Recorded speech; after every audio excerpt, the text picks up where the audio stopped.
Online ரம்மியில் பணத்தை இழந்த இளைஞர் ஒருவர் தற்கொலை செய்து கொண்ட சம்பவம் அப்பகுதியில் பெரும் சோகத்தையும் ஏற்படுத்தி இருக்கிறது.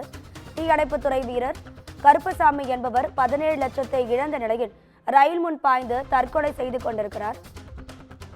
இது குறித்தான கூடுதல் தகவல்களை தருவதற்காக நமது செய்தியாளர் பிரின்ஸ் இணைப்பில் இருக்கிறார்.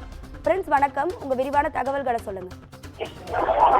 வணக்கம். அதாவது கன்னியாகுமரியிலிருந்து திருநெல்வேலிக்கு பயணிகள் ரயில் ஒன்று சென்று கொண்டிருந்தது.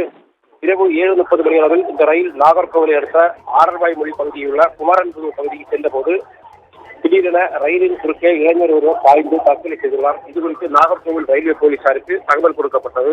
சம்பவ இடத்துக்கு சென்ற நாகர்கோவில் ரயில்வே போலீசார் சடலமாக கிடந்த இளைஞரின் உடலை மீட்டு ஆசாரிப்பள்ளம் அரசு மருத்துவமனைக்கு அனுப்பி வைத்தனர். மேலும் அவர்கள் விசாரணை நடத்திய போது நாகர்கோவில் உள்ள தீயணைப்பு நிலையத்தில் பணிபுரிந்து வரும் தீயணைப்பு வீரர் என்பது தெரிய வந்தது.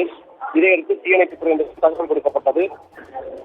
பின்னர் நடத்திய விசாரணையில் தற்கொலைக்கான காரணம் என்ன என்பது தெரிய வந்துள்ளது. அவர் ஆன்லைன் ரம்மி விளையாட்டில் அதிக ஈடுபாடு கொண்டிருப்பதாகவும் இந்த விளையாட்டில் அவருக்கு 17 லட்சம் ரூபாய் இழப்பீடு ஏற்பட்டதாகவும் கூறப்படுகிறது. இதனால் ஏற்பட்ட மனவேதனையில் அவர் தற்போது தற்கொலை செய்து கொள்வதாக தெரிய வந்துள்ளது. தற்கொலை செய்து கொண்ட கருப்பசாமி அவருக்கு திருமணமாகி மனைவியும் கை குழந்தையும் உள்ளது.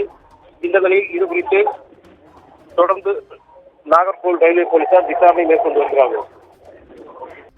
உங்க விரிவான தகவல்களுக்கு நன்றி பிரின்ஸ்.